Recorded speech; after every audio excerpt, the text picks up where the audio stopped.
సుధాకర్ ఈ రామగిరి ఎస్ఐ మధ్యలో ఈ సుధాకర్ అనేవాడు వీళ్ళ వీళ్ళ వీళ్ళ వీళ్ళ వీళ్ళ వీళ్ళ కాన్వాయ్లోకి ఎక్కి ఈ ప్రయాణం చేస్తా ఉన్న ఎంపీటీసీ సభ్యులందరితో కూడా వీళ్ళందరితో కూడా వీడియో కాల్ ఆయన ఫోన్ నుంచి సాక్షాత్తు ఇక్కడ ఎమ్మెల్యే కొడుకు వీళ్ళతో వీడియో కాల్ చేయిస్తాడు, మాట్లాడిస్తాడు.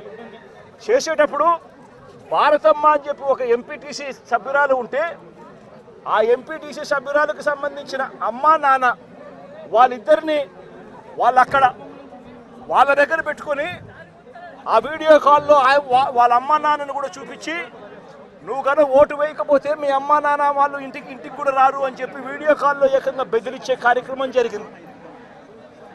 ఆ పాప కన్నీరు మున్నీరు ఏడుస్తూ బాధపడుతూ ప్రకాశం చెప్పిన పరిస్థితులు.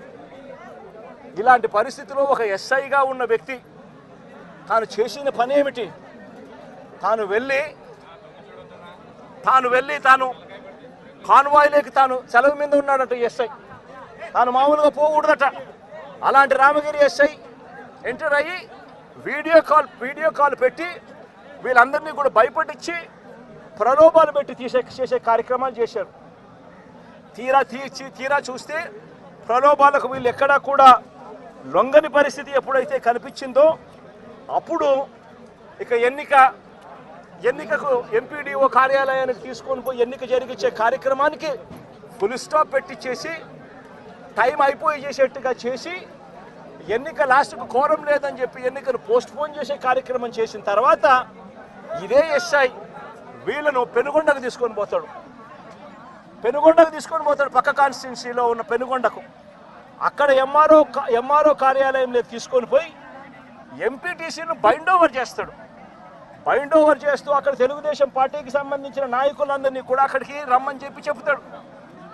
అదే సమయంలో అక్కడికి వెళ్ళి ప్రకాష్, మా ఉషమ్మ వీళ్ళిద్దరూ పెనుగొండ నియోజకవర్గంలో ఏం జరుగుతూ ఉంది అని చెప్పి వీళ్ళిద్దరూ అక్కడికి వెళ్ళి మా పార్టీకి సంబంధించిన అంటే ఈయన తనకు సంబంధించిన ఎంపీటీసీలు, మా పార్టీకి సంబంధించిన ఎంపీటీసీలు మీరు నిర్బంధిస్తే ఆ ఎంపీటీసీలకు మద్దతుగా వీళ్ళు అక్కడికి వెళ్ళి ఆ ఎంపీటీసీలను వీళ్ళు తీసుకొచ్చుకునే కార్యక్రమాలు చేస్తే వీళ్ళిద్దరి మీద కేసులు. నేను అడుగుతా ఉన్నా, ఏం తప్పు చేసినారని చెప్పి వీళ్ళిద్దరి మీద కేసులు పెడతా ఉన్నారు. వీళ్ళేమైనా తెలుగుదేశం పార్టీకి సంబంధించిన ఎంపీటీసీలను ఏమన్నా తీసుకొస్తే కార్యక్రమానికి చేస్తున్నారా?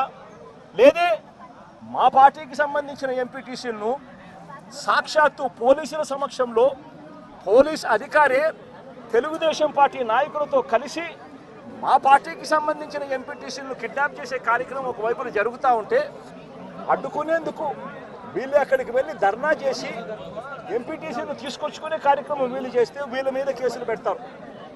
మరోవైపున ఇటువంటి ఘటనలలో మండలంలో ఇటువంటి రామగిరి మండలంలో ఇటువంటిది జరగకోకుండా మళ్ళీ ఉప ఎన్నికలు మళ్ళీ పిలుస్తారు, మళ్ళీ నోటిఫికేషన్ మళ్ళీ పిలుస్తారు. పిలిచినప్పుడు తెలుగుదేశం పార్టీకి మద్దతు లేదు కాబట్టి వాళ్ళు ఎలాగో గెలవరు కాబట్టి దాన్ని హుందాగా వదిలేయాల్సింది పోయి ఇటువంటి ఘటనలు మళ్ళీ ఇటువంటి ఘటనలు పునరావృతం చేసే విధంగా రామగిరి మండలంలో భయం క్రియేట్ చేసేదానికోసం